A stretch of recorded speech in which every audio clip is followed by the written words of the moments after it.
That was a great one today, Wilds. All right, here we go. We are in Indy. Talk some Patriots and Colts. An off night for rookie quarterback Mac Jones. Maybe even an off night. Got picked off by Darius Leonard in the red zone just before the half. Then picked off again right after the half. New England trailed 20-0 before Mac showed some life in the fourth. He did toss a pair of touchdowns to Hunter Henry. Make this a one-score game, but your guy, Kevin Wildes, the Colts all-everything, do-everything running back Jonathan Taylor had himself a night, 170 yards rushing, topped by this, 67 yards to the end zone. Colts win, Pats lose. Their 7-game win streak snapped. After the game, Mac Jones with some really interesting comments about the Patriots' state of mind this week. Listen to this. Starting with me, just the energy was kind of low. Maybe like feeling a little sorry for ourselves because, whatever, we come off the bye and stuff, but not to get into the details, but we just didn't practice well. And that just reflects how we played. It's one game. It's not the end of the world, but at the same time, we can play with those guys and they played great, but we also just, shot ourselves in the foot. So we just got to move on from it. Not getting into the details. Mac, we want the details. Nick, were Mac Jones and the Patriots exposed Saturday night? Well, Mac was, and I can get into the details, Jenna, because that's such interesting sound by McCorkle Jones, Wildes' guy. And this is going to be a tough segment for Wildes, so let me start off with an Olive Branch America. Just a reminder here, because I know you've been tuning in waiting for this moment. Kevin Wildes did have the upset of the weekend called. He did pick Lions over Cardinals. He is spectacular at that. He's been the best in America at those types of picks, which is what makes his just awful Mac Jones opinion all the more disappointing. So here's the thing, Wildes. Let's think about what Mac Jones said there. He said, maybe we were feeling sorry for ourselves coming off the bye. Yeah, I didn't get that. So, the Patriots had won 7 in a row going into the bye. So either he doesn't know what that phrase means, but I don't think that, or he did the royal we there, because maybe Mac Jones feeling a little sorry for himself coming off the bye because his coach keeps telling him what he thinks of him. After that Titans game, Mac Jones out here, best game of his life, filed 2 trademarks that week. Then what happened the very next week? The greatest coach ever said, I trust you so much, you get to throw the fewest passes in 40 years. And he sat and stewed on that over the bye week. And then this week, after playing just the worst he's played all year, Wildes, just total incompetence for 3 quarters. 3 drives in and a punt, a drive that ended in downs. On those 4 drives combined, less than 60 total yards, and 2 picks. Then, when he's starting to play well, Wildes, his coach again shows him. So that's how he started. He finished well. When he was finishing well, though, Wildes, what did his coach show him again? I don't believe in you. Down 13, 4th and goal from the 7, 9 minutes left. You're kicking a field goal. Wildes, in this nearly identical scenario, a few hours the next day, Harbaugh let Tyler Huntley go for the 4th down. You guys don't have to say, you don't have to agree with my Mac Jones opinion, Wildes. I'm just curious. How many times does Belichick have to show you that he agrees with me on this guy? How many times does the opponent have to tell you we want to make him beat us? The Colts told you that. And what happened? That's true. He melted down for 3 quarters. They were shut out for 3 quarters. Those are just the facts on the ground, right? Okay. Yeah. What happened in the 4th quarter? Did he play well?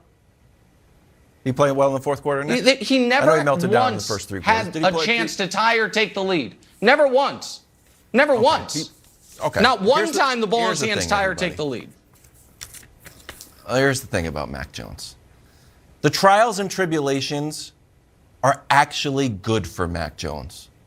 It's actually people that are criticizing Mac Jones. It's like you've never been to a movie before. Like, oh, yeah, Die Hard. Ooh, I started it. Walked out, though. Walked out once he had the glass in his feet. At that point, there's 0 chance that a superhero is going to be able to beat all those bad guys with glass in his feet. That's not it. The point is to go through the trials and tribulations. The point is to go through these setbacks because that's what makes the hero better. And we've seen it all year round, all year long. And people are like, Wild, you're saying it's a moral victory? I'm not. I'm saying it is a learning experience that the baby GOAT needs to go through. What's it like to go against an intimidating legendary QB like Tom Brady? He did it. Do I think he left that game better even though we lost? I do. What's it like playing in the freezing cold and not really doing much? Can you manufacture a win? He did. Do I think he left that game better even though he only completed 2 passes? I do. What's it like, Broussard, to be down 20 points in the 4th quarter? Has he ever been in that situation in the NFL? No, I don't even think he was in that situation in Alabama. He engineered 17 points. Do I think that Mac Jones is better today than he was on Saturday morning before that game? I do. I'm taking the long view of Mac Jones, and when he has these little setbacks, I actually think it's good for him because he's a rookie, everybody. And yes, he's a great rookie, but I do need him to go through these little steps. When Patrick Mahomes dirts a ball, there's no good takeaway from that. None. When the good thing about Mac Jones is when he throws an interception, I'll learn from that. When he's down 20, I'll learn from that. Would I have liked the Patriots to win? Yes. But I'm far more concerned about the lack of energy coming out of the game after a bye week and a bunch of dumb penalties than Mac Jones, the baby GOAT, who is still growing and progressing every week. I actually think this loss is good for the Patriots. Well, I agree with you on that, Wilds. I do think it was good for them. And I think it was just a leveling of the expectations and the dialogue surrounding the Patriots. All right, this notion, because the question was, were they and Mac Jones exposed? This notion that the Patriots were this tremendous juggernaut, that they were the best team in the AFC and maybe the best team in the league. But that's Wild's opinion. That's Wild's, but that's elsewhere too. Like this was growing. Yeah. It was nonsense. The fact is, now they're a playoff team. They're a good team. Okay? Maybe. But we're judging them because most people didn't even think they were a playoff team. Wilds and I did. But most people didn't think they were even a playoff team. So now we've been looking at them like, wow.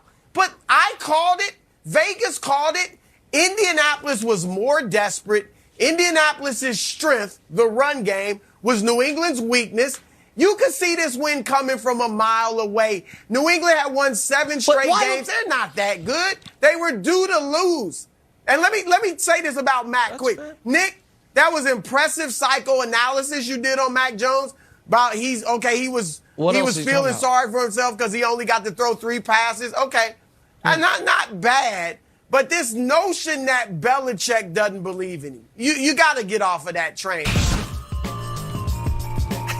The Baltimore Ravens, with a gutsy call on their final play, go for 2 and the win, but they come up short, and it cost them. Did John Harbaugh make the right call?